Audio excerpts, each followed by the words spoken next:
Olá, meus queridos, bem-vindos a mais uma edição do For Connections. E você é, sem dúvida alguma, o nosso convidado especial. Eu estou aqui, como sempre, muito bem acompanhado com os meus amigos e irmãos.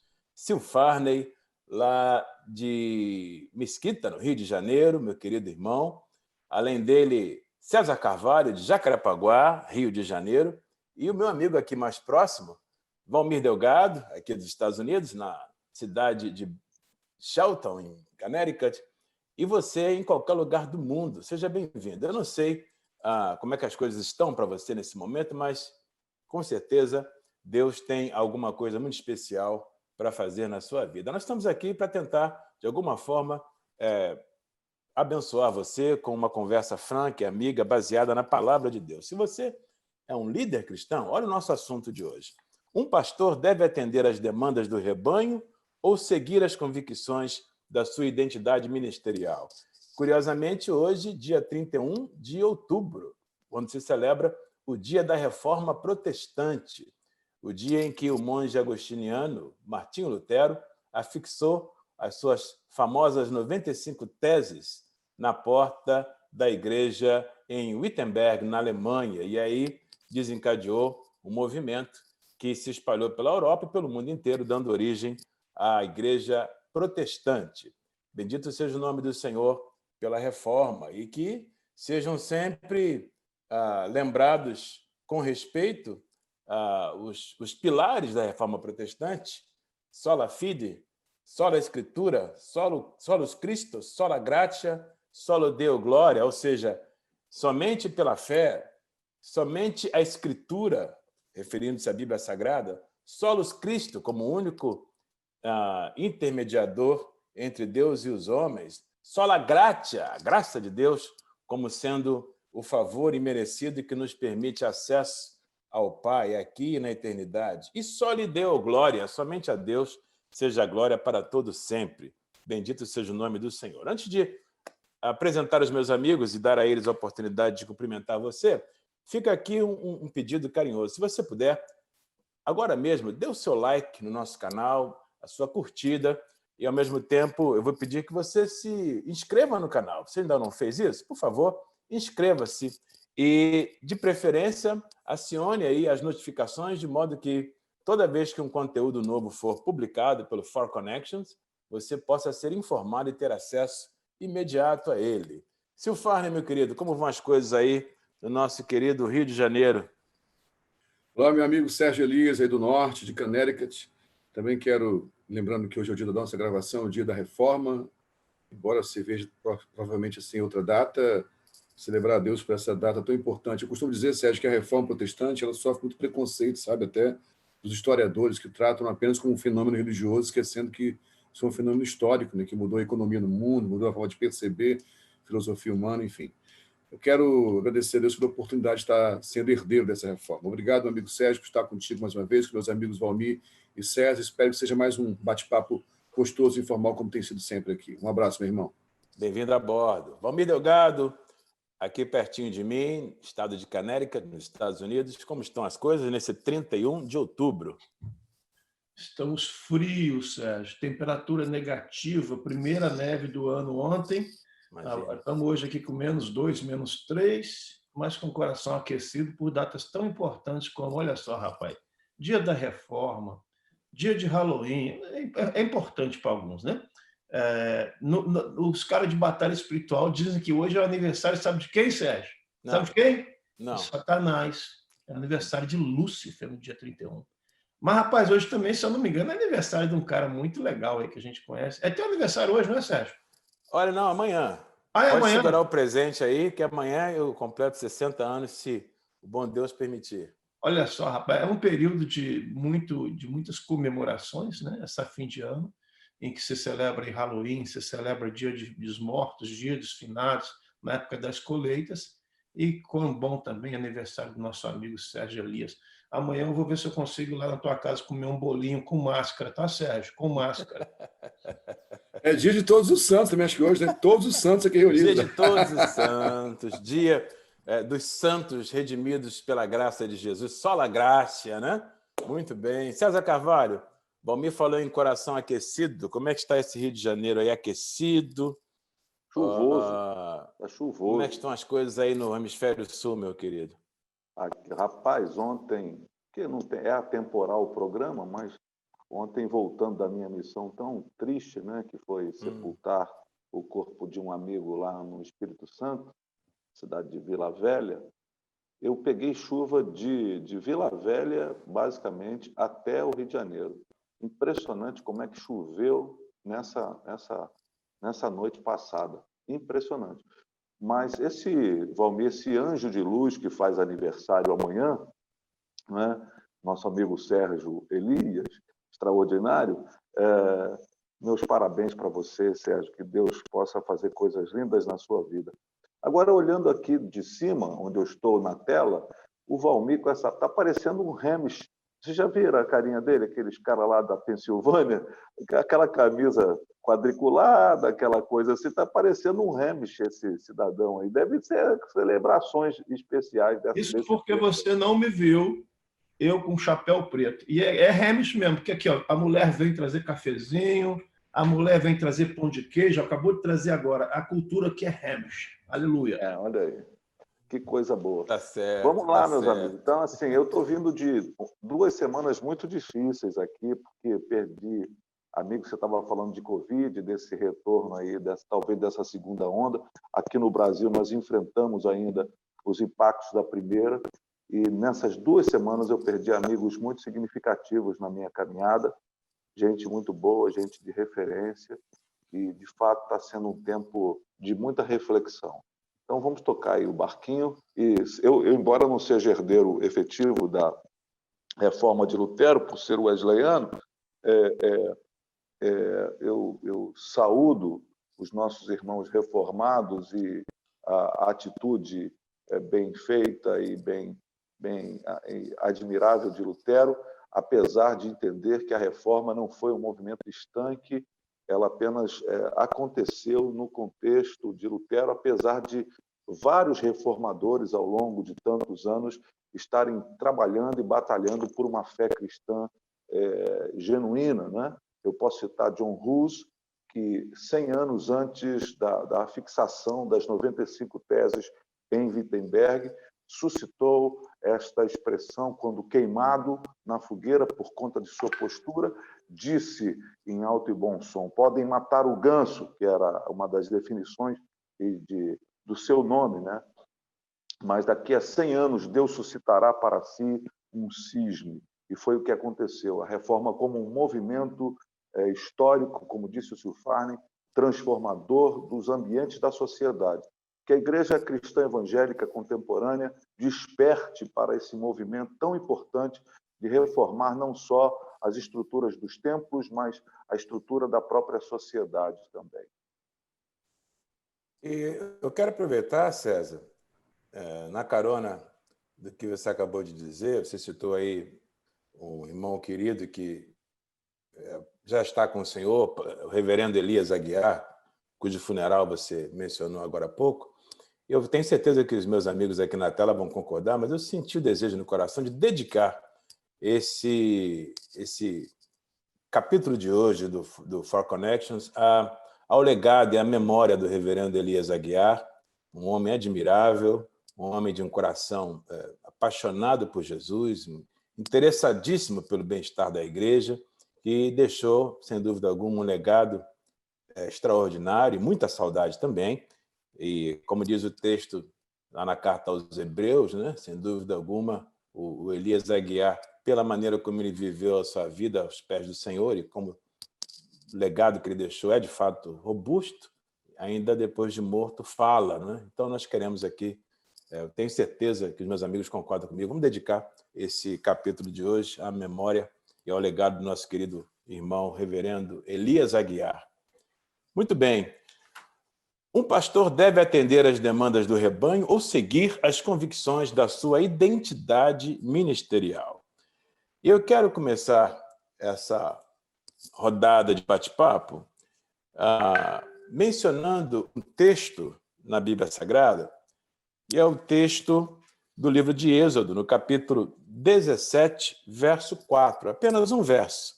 Nesse texto, Moisés, o homem de Deus, faz uma pergunta ao Senhor, mas uma pergunta como que desesperada, encharcada de tensão. Ele diz a Deus: que farei a este povo? Referindo-se ao povo de Israel, que ele mesmo estava liderando pelo deserto, em direção à terra prometida. Que farei a este povo? Daqui a pouco me apedrejarão. Olha, é uma declaração dramática de um homem que se sente como que encurralado pelas demandas deste povo precioso que Deus conduz da escravidão do Egito em direção à terra prometida, a terra de Canaã. O trajeto inclui o deserto e o líder dessa multidão é um ser humano de carne e osso, como todos nós. Moisés torna-se, por assim dizer, o pastor daquela numerosa congregação. Mas eu quero também pontuar, antes dos meus amigos começarem aqui a fazer intervenções, que esse povo é um povo muito parecido conosco. Não há muita diferença entre os filhos de Israel do ministério pastoral de Moisés e os filhos de Deus dos dias atuais, né, ao longo da história. Há sempre uma sede por demandas, por expectativas, por parte daqueles que são liderados no ambiente cristão. Por exemplo, fazendo apenas uma rápida retrospectiva, esse clamor de Moisés, ele foi antecipado por alguns episódios de murmuração por parte do povo.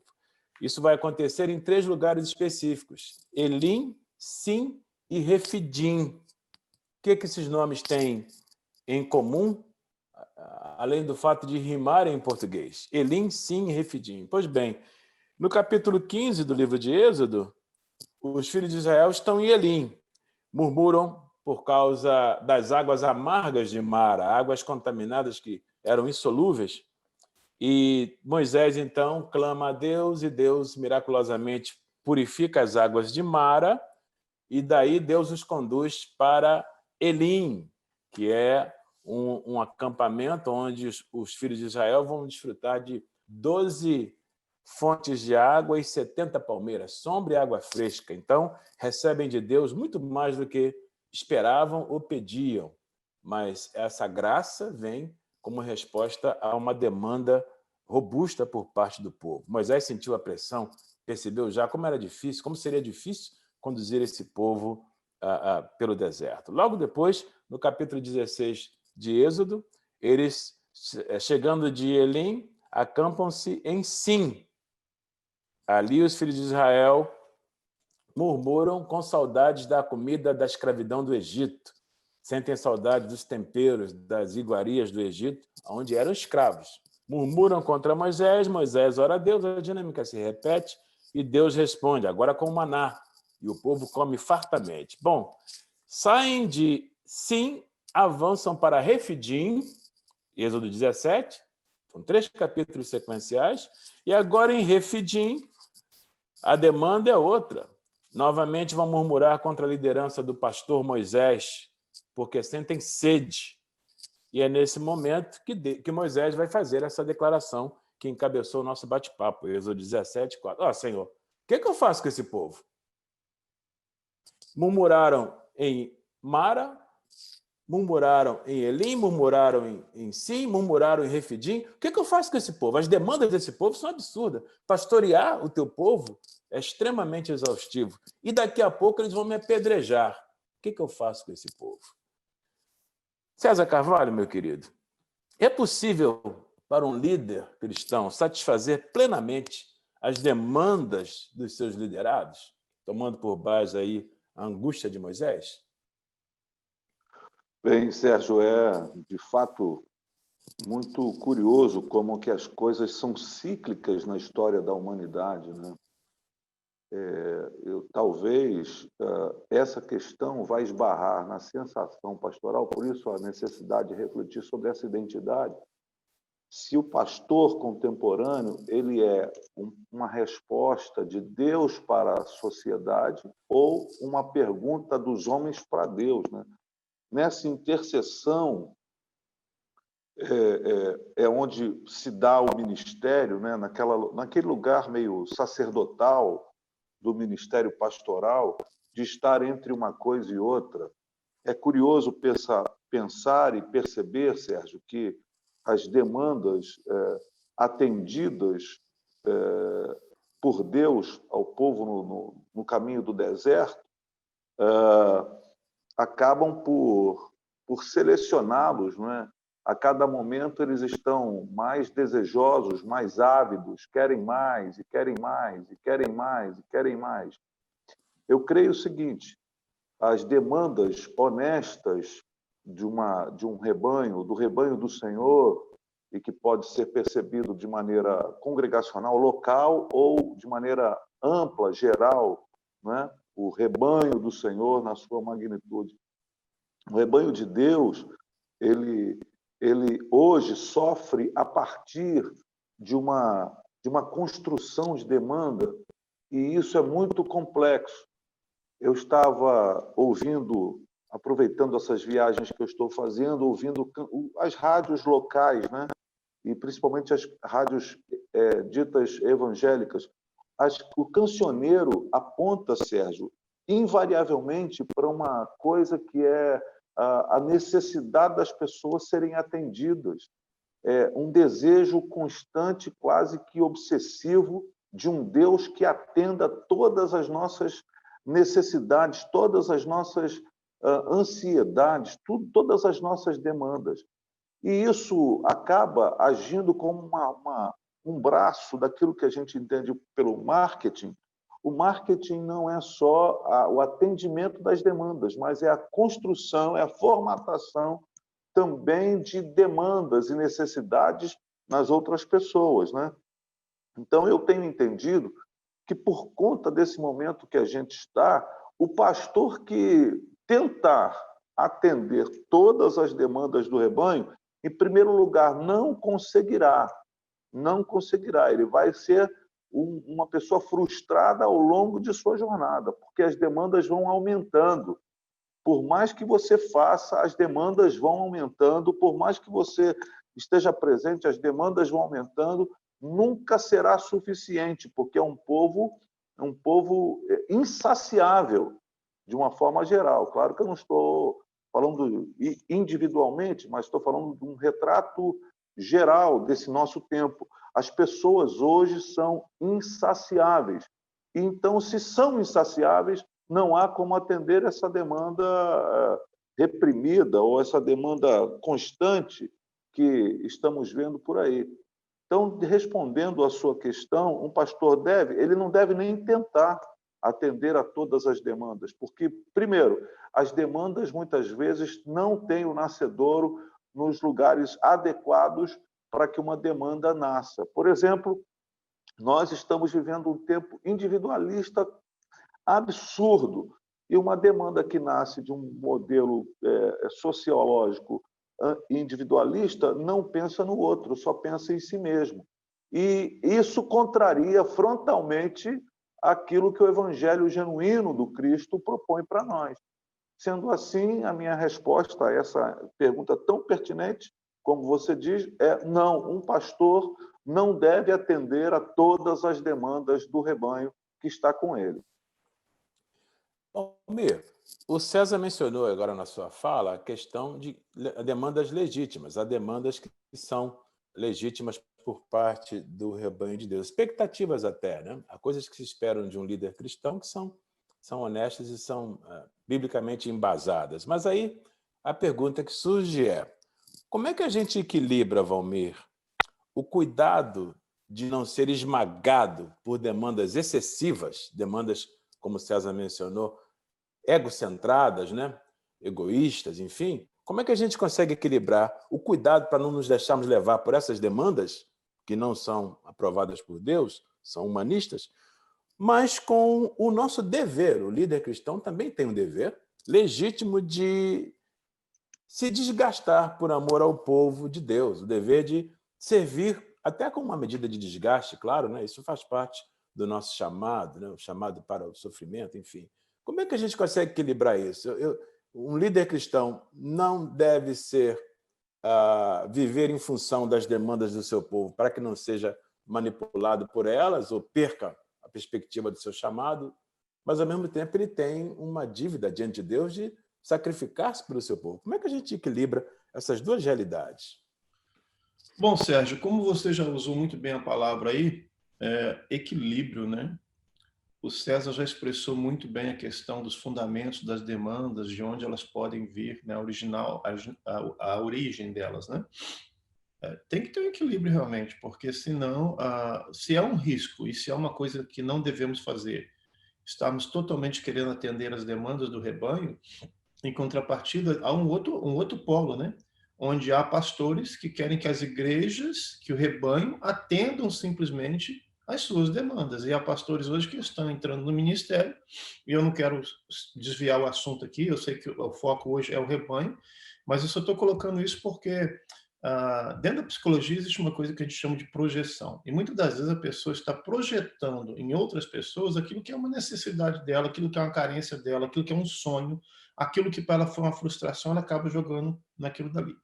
Então, é um equilíbrio. O pastor, no meu entendimento, da mesma forma que o César, ele não deve colocar sobre si essa responsabilidade que ele tenha que atender a demanda de todo o rebanho, como também não deva e não pode, na minha opinião, estar atuando no ministério onde ele acha que a igreja tem que atender às demandas dele. Porque o ministério passa a ser um veículo para atender às necessidades do pastor. E ministério não é isso. O ministério não é para atender às nossas necessidades financeiras, a nossa necessidade de glória, a nossa necessidade de ficar famoso, seja qual for a necessidade que o indivíduo tem. Mas a tua pergunta é como é que a gente consegue isso? Eu acredito que com muito equilíbrio, com muita tranquilidade, sabendo que a gente vai errar.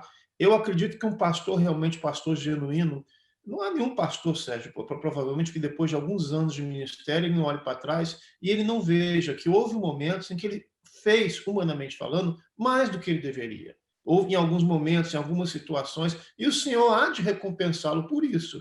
Mas a verdade é que todos nós, em alguns momentos, nós nos desgastamos mesmo, além do que nós deveríamos. E deixa eu deixar bem claro isso daqui. Mas como assim, Valmir, além do que nós deveríamos? Porque toda vez que a gente põe muito esforço numa área da nossa vida, existe uma possibilidade de estar faltando esforço em outras áreas. E isso não é bom para a nossa vida. Então, por exemplo, um pastor que se desgasta com relação ao horário, que ele sai de manhã cedo, domingo, e ele vai para a escola, vai para o jejum, vai para a escola dominical, vai para o evangelismo, vai para a rua. Ok, parece lindo, maravilhoso. Só que essa demanda que ele está atendendo na igreja não está permitindo que ele atenda uma outra demanda, que é estar com a sua família, que é estar descansando. Então, tem que haver esse equilíbrio, entendendo, acima de tudo, e hoje é o dia da reforma, que Deus é quem está no controle. Não é apenas pelo nosso trabalho, é pela graça de Deus. Não que nós vamos cair no estado de relaxar, de preguiça espiritual, mas precisamos entender, sim, que é impossível atender a demanda de todo mundo. Até porque, Sérgio, olha só, se o irmão tiver uma igreja com 3 pessoas, rapaz, essas 3 pessoas já têm demandas diferentes, eles já têm pensamentos diferentes, já querem coisas diferentes. Agora, eu acredito que existam certas demandas que às vezes não são nem demandas espirituais. É claro que quando a gente olha nesse aspecto, a gente pensa mais para o lado espiritual da coisa. Mas, por exemplo, se uma igreja, por uma necessidade qualquer, gostaria que, por exemplo, que o culto da igreja fosse transferido para um horário, para mais cedo, para mais tarde, ou mudar de dia, ou pintar a cor da igreja de uma cor diferente, ou colocar um ar-condicionado na igreja, ou ter uma salinha para as crianças.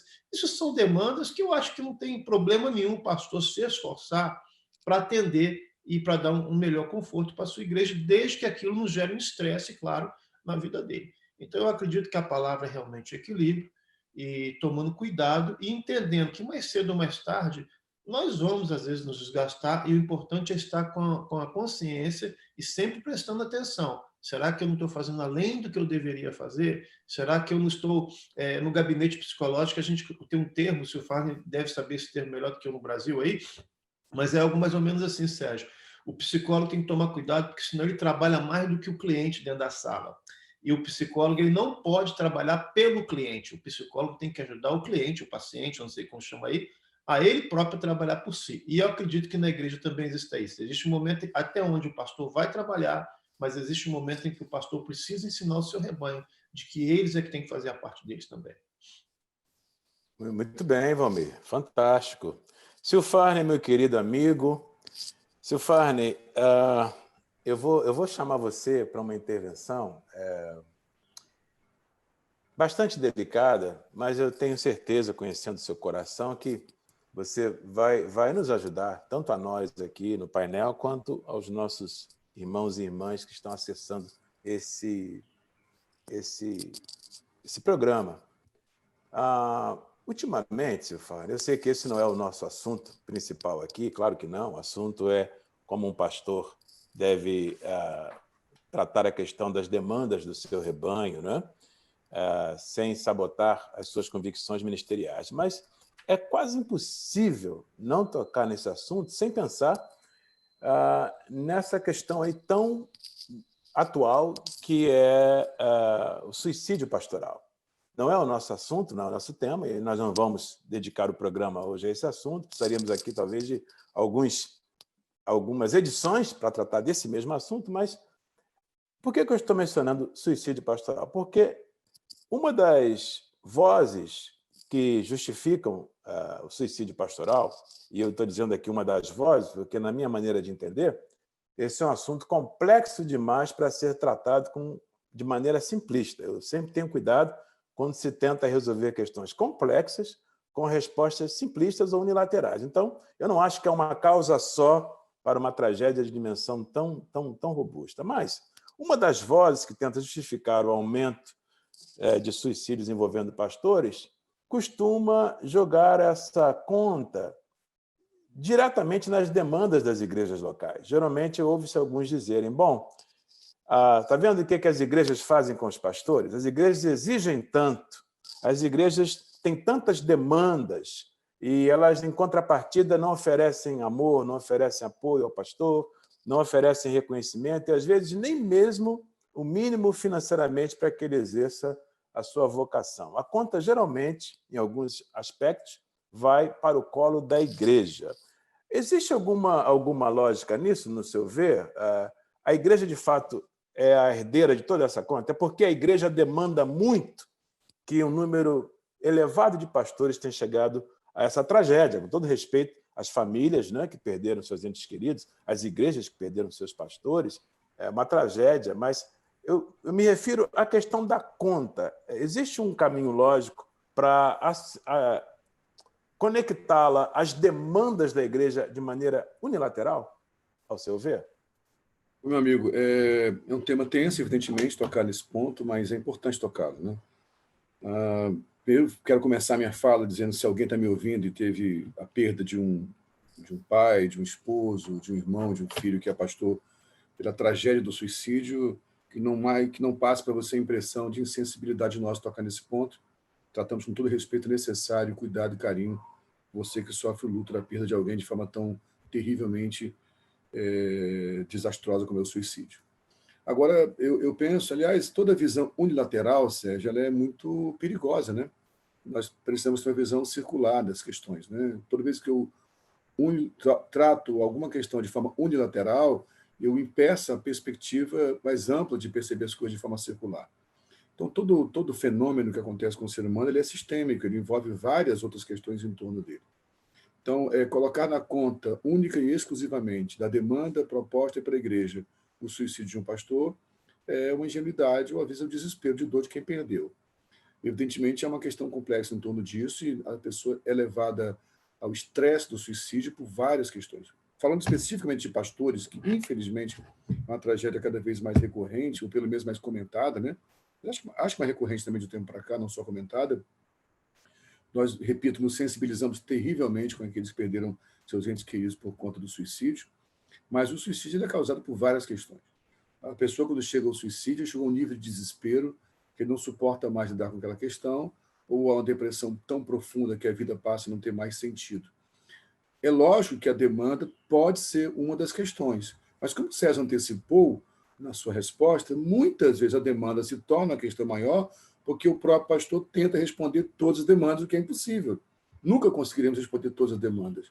Então, envolve muitas questões, a colocação errada, a percepção errada de ministério, aquilo que o Valmir também citou muitas vezes, a perspectiva equivocada do que é um chamado pastoral, pode nos levar a nos ocuparmos além do que deveríamos nos ocupar, e muito tempo numa única demanda e esquecendo as outras demandas. Então, não concordo que possamos colocar de uma forma unilateral na conta da igreja, das demandas da igreja, o fim trágico da vida de um pastor se suicidando. Eu acho que serve como alerta que nós precisamos nos ver como seres integrais. Quando Paulo fala na sua carta, acho que aos Colossenses, né, que eu quero que assim como está bem a tua alma, esteja bem, está bem o teu espírito, esteja bem a tua alma e o teu corpo, enfim. Ou quando Deus fala, quando Paulo fala que nós temos que nos conservar íntegros até a vinda do Senhor Jesus, espírito, alma e corpo. O ser humano é integral. Ele tem um espírito, ele é um espírito que tem alma e habita no corpo. Portanto, a saúde psíquica, a saúde emocional envolve toda essa estrutura. Como eu estou cuidando da minha vida espiritual, das minhas disciplinas espirituais, como eu estou cuidando da minha emoção, como eu estou cuidando da minha saúde física, das minhas questões relacionais. Portanto, quando alguém chega à tragédia do suicídio, isso é causado por diversas questões. Há muitas referências, muitos diferenciais nesse meio que levam alguém a chegar ao trágico fim da sua vida através do suicídio. E minimizar essa questão para o suicídio de um pastor, entendendo que a causa é a demanda da igreja, é um equívoco. Precisamos olhar com isso com mais cuidado, e eu acho que muito mais do que ter uma resposta encontrando uma causa depois que acontece o fenômeno, é sermos propositivos, pensando o que nós, pastores, podemos fazer para evitar que a demanda da igreja, como essa é a proposta, inclusive, da temática de hoje, nos empurre para uma vida de um olhar unilateral que pode terrivelmente nos levar ou ao suicídio, que é a maior tragédia de todas, mas ao fracasso ministerial, às frustrações inacabadas, enfim, a toda a questão que carrega uma dor de se sentir frustrado por não suprir as demandas de alguém ou de um grupo de pessoas. Muito obrigado, meu querido. Eu tinha certeza que você iria nos ajudar a abordar essa questão delicadíssima, né? Que a gente empresta muito respeito a esse drama. Eu tenho na minha família um episódio de suicídio, não pastoral, mas um ente querido. Eu imagino como esse drama é devastador na vida de uma família, de uma igreja local. Mas, ao mesmo tempo, Silvane, nosso painel aqui está, de fato, muito legal, porque está buscando uma visão mais abrangente e menos unilateral. Então, ao mesmo tempo em que você nos ajudou a perceber que a conta do desgaste excessivo de um líder não deveria, com justiça, ser jogada só no colo da igreja, até porque a gente também não cria igrejas com medo de terem pastores, né? Como é que a gente faz para o nosso pastor não entrar em crise? O que está faltando? Então, pode acontecer do foco se tornar o pastor. Ele acaba sendo cuidado pelo rebanho. Daqui a pouco, a gente pode ter igrejas pastoreando pastores, né? Inverter a ordem. Então, só para tirar esse peso, porque nós temos irmãos em Cristo que são bombardeados por essa voz. Puxa, se a gente não cuidar melhor do nosso pastor, será que ele pode chegar aí a algum tipo de exagero, de desequilíbrio desastroso? O que está faltando? E isso gera uma tensão e até culpa exagerada em algumas congregações. Ao mesmo tempo, César Carvalho, ao mesmo tempo que nós não jogamos a conta toda no colo da igreja pelo desgaste excessivo de um pastor, ao mesmo tempo, César, nos ajuda a entender, na prática, que pedaço da conta uma igreja pode assumir. Ou seja, como é que uma igreja local pode ajudar o seu líder a não ser alvo de desgastes excessivos? Em que ela pode contribuir para oferecer um ambiente onde o seu líder possa servir a Deus sem ser esmagado por demandas desnecessárias e egocentradas? Bem, eu vou tentar responder esse dilema olhando uma das demandas que muitas vezes nós recebemos e de maneira, eu entendo, completamente equivocada. É natural e normal, muitas vezes, alguém querendo fustigar o seu pastor, mesmo que ele visite pessoas e que ele vá, usar aquele texto das 100 ovelhas, ou seja, a tríade de parábolas sobre as coisas perdidas, né? A ovelha, a moeda e o filho, né? De Lucas 15, e dizer, o pastor de verdade é aquele que vai buscar a ovelha perdida, né? E eu queria entender esse texto, até vocês poderiam me ajudar, porque vocês são de uma excelência hermenêutica até mesmo fora do comum, mas a mim me parece que o texto que Jesus está se dirigindo principalmente a escribas e fariseus que estão, de alguma forma, querendo confrontar Jesus, aquilo que ele chama de ovelhas perdidas, da ovelha perdida, não tem nada a ver com a igreja no sentido, mas sim com as pessoas que fazem parte do grande rebanho de Deus e que estão perdidas para longe do aprisco e para longe do redil. Quando vai tratar, de fato, daquilo que é essencial na relação da igreja, ele vai citar a parábola do filho pródigo. E é engraçado que nessas 3 parábolas, o único que tem a capacidade maior para ir buscar é o único que não vai. Ele não vai. O pai do filho pródigo não vai buscá-lo, não vai atrás dele, não vai lá saber quem é, não manda alguém com seu dinheiro, não manda alguém para buscar. Ele fica numa espera, porque ele entende que aquela situação ali é uma situação de alguém que tomou uma decisão consciente e madura. E só o arrependimento sincero, só cair em si, vai fazê-lo voltar. O pai nutre no coração uma espera. Quando está lá no portão, como cantou o Estênio Márcios, a música fabulosa, que eu recomendo que ouçam, Fim de Tarde no Portão, contando essa história, o pai está no portão esperando o seu filho voltar, mas não vai atrás dele. Então, como uma igreja pode ajudar o pastor nesse sentido, sendo filhos maduros, sendo filhos conscientes? Nós temos que... Eu vou ser um pouco duro aqui. Nós somos uma sociedade, estamos nos transformando numa sociedade mimada. E, por consequência disso, algumas pessoas, para espizinhar pastores, usam textos bíblicos apontando as suas falhas, ao invés de assumir maduramente o seu comportamento e o seu papel no rebanho, na igreja de Deus. É bom lembrar que, quando Paulo escreve sobre essas questões, Paulo cita pelo menos 5 ministérios, quando ele diz: e Deus deu uns para isso, para aquilo, mas não deu ninguém para nada. No sentido, todos nós estamos envolvidos nesta grande construção daquilo que seja a igreja de Deus, do projeto de Deus, e todos nós somos chamados a buscar ovelhas que estão longe do redil, e não só pastores no sentido oficial, daquele cara que é o eclesiástico oficial daquela congregação. Não é só ele, mas todas as pessoas estão envolvidas nesse grande ministério do Senhor Jesus. Então, como conseguir conciliar isso? Como um rebanho pode não ser pesado? Primeiro, pare de usar a Bíblia contra seu líder, contra seu pastor. Vamos usar a Bíblia de maneira coerente, hermeneuticamente correta. Não é? E, em segundo lugar, amadureça, cresça, cumpra o seu papel, desempenhe o seu papel. A figura do corpo, que Paulo também descreve nas suas cartas, é fundamental entender esse papel de cada um no rebanho do Senhor, na grande congregação, na grande igreja de Jesus.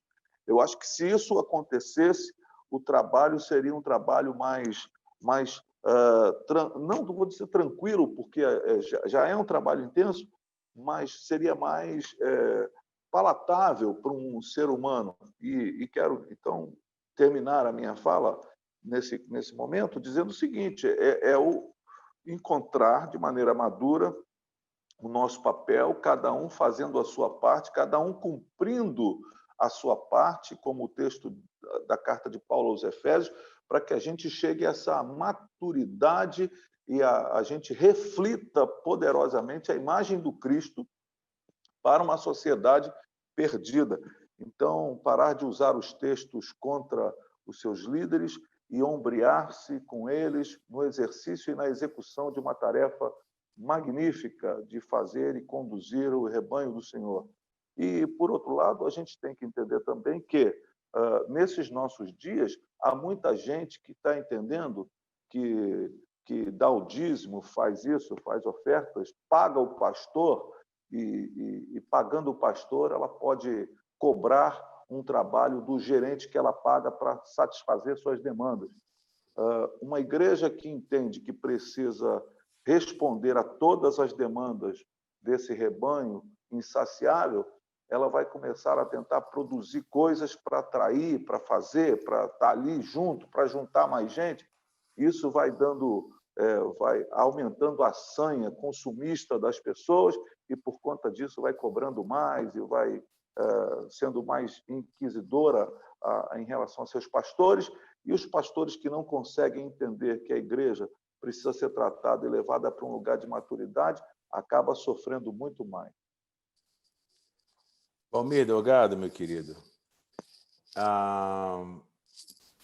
nós estamos tentando abordar esse assunto, o equilíbrio entre as demandas do rebanho e a postura do ministro, do pastor, né? Preservando a sua identidade ministerial, trabalhando, claro, os dois lados da moeda, né? Onde é que isso toca o pastor, per si, e onde é que isso convida o rebanho para ajudar nesse processo de equilíbrio. César acabou de falar aí sobre sugestões de como uma igreja local pode ajudar o seu líder a não ser tragado por demandas esmagadoras, né? Mas eu quero voltar agora no pastor, porque o assunto é complexo, mas ele demanda a participação de líderes e rebanhos. Então, agora, já acabamos de ouvir o César nos ajudar a entender como a igreja pode contribuir nesse processo, vamos ao pastor, Valmir, voltar com você na questão do pastor. Como encarar, meu querido Valmir, como é que a gente pode responder ao surgimento da chamada geração, eu vou usar um termo aqui popular, tá? Não que eu concorde com o termo, chamada geração de pastores Nutella. Essa é a terminologia que a turma tem usado aí. Quem são pastores Nutellas do nosso tempo? No entender de alguns. Pastores que são criticados porque adotam uma narrativa e uma postura minimalista, quanto menos melhor. Ou seja, uma postura de blindarem a eles mesmos e as suas famílias das demandas desgastantes do rebanho. Ou seja, quanto menos eu fizer, quanto menos eu me envolver, mais eu me preservo, mais eu preservo a minha família. Olhando pelo lado da igreja, né? A gente vai no olhar do pastor, mas também não é possível desprezar o olhar do rebanho. Como será que a gente da igreja, o povo das nossas igrejas, encara essa questão? Porque eles escutam cada vez mais esse discurso. O pastor tem que se preservar, se proteger, o ministério é perigoso até para a integridade emocional e até para a vida do pastor. Eu fico pensando como é que esses moços que estão indo para o seminário estão entrando assim, poxa, será que estão entrando aqui para em algum momento acabar com a própria vida no final dessa empreitada, né? Valmir, os exageros são perigosos, né? Mas como é que você nos ajuda a lidar com essa questão dessa percepção? Porque o nosso povo não é bobo, as ovelhas são inteligentes. E elas vão ouvindo esses discursos de autopreservação e aí? Será que elas estão percebendo o surgimento, de fato, de uma geração Nutella de pastores? Alguns chegam a dizer, pastor bom era meu pastor antigamente. Poxa, ele fazia 20 visitas por dia no topo de uma bicicleta. Olha, ele era um homem de valor, um homem que você podia ligar para ele qualquer hora da madrugada, não tirava férias, era um homem que eu vou te falar, esses pastorzinhos de hoje, tudo Nutella, só falam em drama, em problema emocional, querem se matar. E aí? Faz sentido essa percepção de alguns membros na igreja que está surgindo uma geração de pastores Nutella? Eu não creio que esteja surgindo, não, Sérgio. Eu creio que já estão há muito tempo. A gente só não tinha colocado o nome nas peças, tá? Sempre vai haver esse tipo de pessoas de um lado e do outro. Eu não vou usar também a terminologia Nutella, até porque eu gosto muito de Nutella. E eu estaria, sinceramente, não seria bom comparar esses tipos de pastores com a Nutella. Eu acho que a Nutella está num nível melhor. Mas eu acho que existe, sim, essas pessoas que... Agora, tem muito a ver também com o que você falou da perspectiva da igreja. Você falou que as nossas ovelhas são inteligentes, e realmente elas são, mas o fato de ser inteligente não significa que tenham as perspectivas certas. Nós estamos cheios de pessoas aí no meio evangélico, em todos os ramos da sociedade, que são extremamente inteligentes, mas com a perspectiva errada. E às vezes a própria inteligência contribui para que ele caminhe por um caminho errado, por causa de uma perspectiva errada. Então eu acredito que muito começa com a perspectiva do que a igreja entende do papel do pastor. Nós vivemos no Brasil com diversos segmentos no meio evangélico, com diversos tipos de formações, diversos tipos de mentoreamentos. Existem igrejas que um pastor, até ele pegar um púlpito para começar a pastorear, ele passa por um longo processo de avaliação, de estudo, vai para um seminário, vai para uma bancada, ele começa a fazer um treinamento com outro pastor. E existem algumas outras igrejas que ele simplesmente acorda de manhã. Eu conheço casos de pessoas que foram para o Rio, ele mesmo se batizou, ele mesmo se consagrou, e ele foi e abriu a sua própria igreja e está ali e é pastor. E na boca do povo, Sérgio, na boca do povo, não faz muita diferença. Se o cara fala que ele fez um seminário de 4 anos, se ele é um reformado, se ele é um arminiano, se ele é um calvinista, se ele tem uma tradição histórica, se ele é um pentecostal, não vai fazer muita diferença. O povo está vendo aquele pastor ali no dia a dia. Eu acho que isso tem muito a ver também com a nossa herança histórica, religiosa. O Brasil é um país onde as primeiras manifestações de religiosidade são aquelas religiosidades, até mesmo antes do cristianismo, são as religiosidades indígenas, onde a figura do sacerdote é aquele, como é que chama? É o chamar, esqueci o nome agora, depois vocês me lembram aí que eu esqueci, em que Pajé, é o pajé. Pajé é um dos nomes, onde ele faz de tudo um pouco, ele apresenta a criança quando nasce, ele é o curador, ele é o libertador que expulsa os demônios, ele é o sacerdote que unge os guerreiros que vão para a batalha. Essa foi a primeira imagem de sacerdócio dentro do nosso DNA, Sérgio. Eu estou falando de DNA espiritual, que vem lá dos tupis, dos guaranis, misturado com outro DNA espiritual lá da África, onde a função também espiritualista de um sacerdote na África não difere muito em relação à das tribos indígenas. Associa-se a isso, e não estou aqui criticando, falando mal, os irmãos que são católicos, aí, por favor, não me tenham por mal por isso. Mas se você for ler literaturas, até mesmo seculares, como Casagrande Sanzella, Gilberto, e outras coisas assim, você vai ver que o catolicismo trazido para o Brasil pelos primeiros padres era o chamado catolicismo medieval satânico, era um misticismo de cristianismo com práticas de bruxaria, de feitiçaria, no catolicismo, né? Isso tudo mistura na Europa, isso tudo misturado no Brasil e embasado com a chamada teologia da escravidão, onde a Igreja Católica aceitava a escravidão dos negros vindo da África, com a ênfase de que era melhor eles serem escravos no corpo no Brasil, mas livres na alma pela conversão forçada do catolicismo, do que eles serem livres no corpo na África e presos nas religiosidades que eles chamavam demoníacas dele. Associado a tudo isso, foi formando um perfil de quem é um sacerdote, entendeu? E isso eu vi isso muito claramente, Sérgio, quando eu cheguei na América.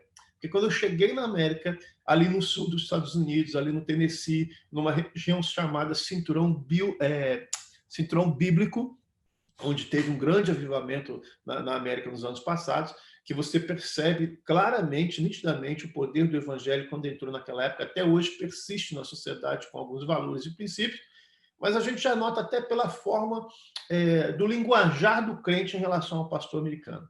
A maior parte das pessoas lá não se dirigiam aos pastores como my pastor, meu pastor. Ele se dirigiu a ele como my preacher, meu pregador. E existe uma diferença de você falar, esse daqui é o meu pastor, esse daqui é o meu pregador. Quando você fala, esse daqui é o meu pregador, você já delimita a função dele como sendo da pessoa que prega no domingo, mas não é aquela pessoa que te acompanha. Quando você chega na América, por exemplo, um casal está com problema no casamento, a maior parte deles não vai procurar o pastor. Eles vão procurar conselheiros cristãos, psicólogos, porque é cultural isso. Então, a perspectiva do papel e da função do pastor, ele vai se mudando de acordo com a perspectiva histórica cristã e religiosa de cada país. É um pouco diferente daí com relação aos Estados Unidos, e eu creio que tem a ver um pouco com isso. E, realmente, esses grandes homens de Deus, esses homens que a gente conheceu, alguns deles que foram líderes nossos, inclusive nós que viemos da Igreja Metodista Wesleyana, e nós conhecemos homens ali, aqueles líderes, aqueles pastores que antecederam a gente na igreja, que foram, talvez possam até ter errado, mas erraram tentando fazer o melhor de se dar, e por se dar demais para tentar atender o rebanho, até se prejudicaram. Mas foram homens com o coração aberto, que estavam tentando fazer o melhor para o rebanho. Obrigado, Valmir. Nós estamos já chegando ao final do nosso capítulo de hoje, do For Connections, do nosso programa. Olha, só lembrando, eu sei que você está gostando do papo, e, por favor, manifeste aí a sua impressão curtindo o nosso programa, dando seu like no nosso canal e também se inscrevendo, porque outros assuntos serão tratados aqui, já têm sido tratados, você tem à disposição uma série de assuntos que já têm sido abordados aqui pelo nosso painel, mas muita coisa boa ainda virá pela frente. Então, curta, inscreva-se e, ao mesmo tempo, sinalize aí as notificações para que você seja sempre informado daquilo que virá adiante, aqui no For Connections. Silfane, meu querido amigo, nós estamos já caminhando para os momentos finais do nosso programa de hoje, mas eu queria, Silfane, deixar com você uma pergunta final e, ao mesmo tempo, depois de responder a sua pergunta, se você pudesse oferecer uma sugestão prática a pastores, especialmente pastores jovens,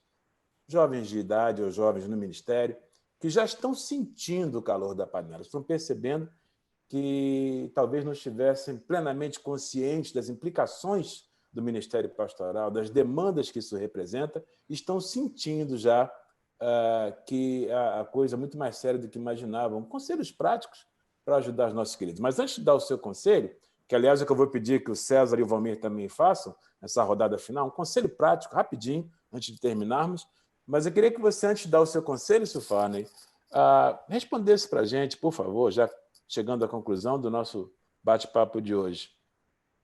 Na sua maneira de ver, ainda existe espaço no pastorado atual, seja na América, no Brasil, em qualquer lugar do mundo, para aquela máxima paulina, está lá em 2 Coríntios 12, 15, quando o apóstolo Paulo declara para uma congregação aborrecida, difícil, né?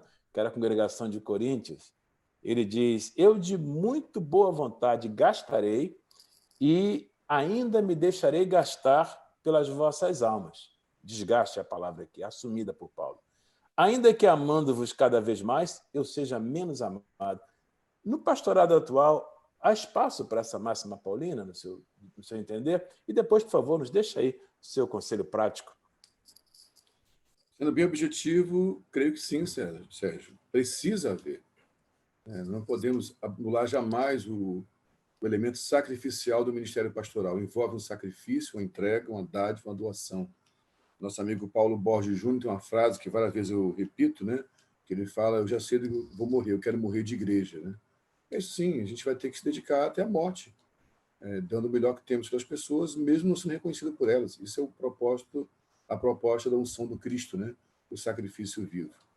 E como sugestão, já no fechamento aqui, temendo ser mal interpretado ou visto como arrogante, mas se eu posso dar uma sugestão para os novos líderes, assistam os programas do For Connect. Tem muita coisa boa aqui de verdade. Os papos que tivemos anteriormente, conversas legais sobre assuntos sobre demanda, sobre como lidar com cuidar de si mesmo. Esse é um ponto. Outra coisa, tenha bons amigos, se aproxime de amigos que de fato vão te ajudar a crescer e ouça pessoas que se aconselham com Deus. Não gaste tempo ouvindo quem só ouve a sua própria alma. Ok? Um abraço aí, gente. Uau! Fantástico, meu querido. Extraordinário. César Carvalho, considerações finais, conselho prático para fechar aqui o nosso bloco de hoje. Eu vou usar o conselho que Paulo dá a Timóteo quando está se despedindo. E vou usar um termo da linguagem de hoje.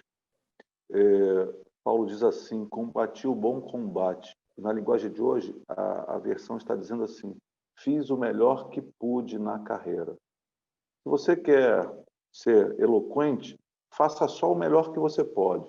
Não tente fazer além disso, porque nessa busca por protagonismo, tão doentio dos nossos tempos, as pessoas estão indo além das suas possibilidades, tanto emocionais quanto físicas, quanto até mesmo espirituais. Faça só o melhor que você pode. Muito bem. Meu querido Valmir, considerações finais, conselho prático aos nossos queridos. Bem rapidinho. Se você não sabe ainda, aprenda a arte de dizer não. Não fique acumulando demais coisas na sua agenda. Entenda que existem momentos que você tem que falar não e não dá para fazer tudo. E segundo, entenda que Deus coloca pessoas ao seu redor, na sua igreja, no seu ministério, com dons e com talentos para te ajudar a fazer a obra. Não queira fazer tudo sozinho, porque além de você se desgastar, você vai estar impedindo que esse outro irmão que Deus levantou com o ministério, ele possa atuar efetivamente na igreja. Muito bem, fantástico, hein? Conselhos extraordinários e práticos e úteis. Nós vamos concluir nosso programa de hoje. Eu vou pedir ao meu querido Silfarney que, por favor, encerre com uma oração.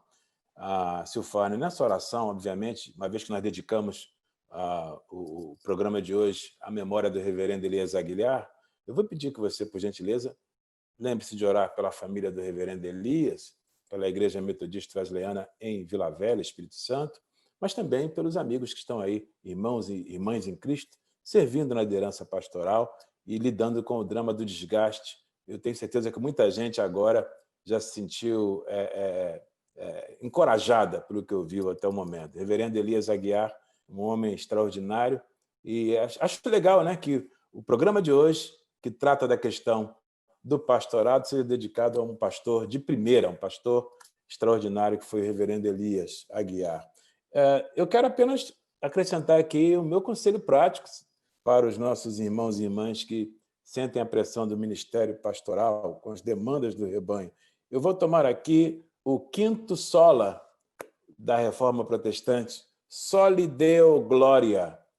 1 Coríntios, capítulo 10, verso 31, o bom apóstolo já dizia: portanto, quer comais, quer bebais, ou façais qualquer outra coisa, incluindo a liderança do povo bom de Deus. Um povo, às vezes, difícil nas suas demandas, um povo, às vezes, confuso, mas povo pelo qual Jesus sangrou até a morte no Calvário. É um privilégio liderar e pastorear esse povo, mas que façamos isso visando única e exclusivamente a glória de Deus. Porque se não houver reconhecimento, se não houver apoio, sem dúvida alguma, haverá uma recompensa garantida pelo Senhor da Igreja para aqueles que o servem com alegria e com fidelidade aqui na terra. Silfarney, meu querido, nós vamos nos despedindo dos nossos irmãos e irmãs, mas não sem antes orar a Deus e finalizar o programa de hoje. Olha, você pode, mesmo depois da oração do Silfarney, ir lá no canal e dar o seu like, a sua curtida, se inscrever e acessar as notificações, tá ok? Amém. Oremos, então. Pai, muito obrigado por mais esse tempo de bate-papo, de comunhão, de relacionamento com os meus irmãos aqui do For Connections.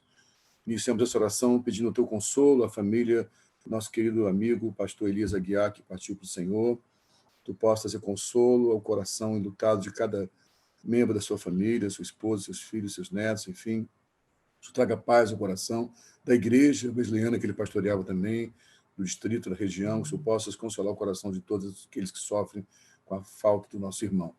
Oramos para que tu também tragas uma palavra de ensinamento aos que ouviram esse nosso bate-papo e que realmente temos uma geração de pastores que estão dispostos a sacrificar por aquilo que é a tua vontade, mas não sacrificar por demandas humanas e sim por aquilo que é o teu querer, que é a tua igreja. Obrigado por esse tempo, Pai. Em nome de Jesus oramos. Amém.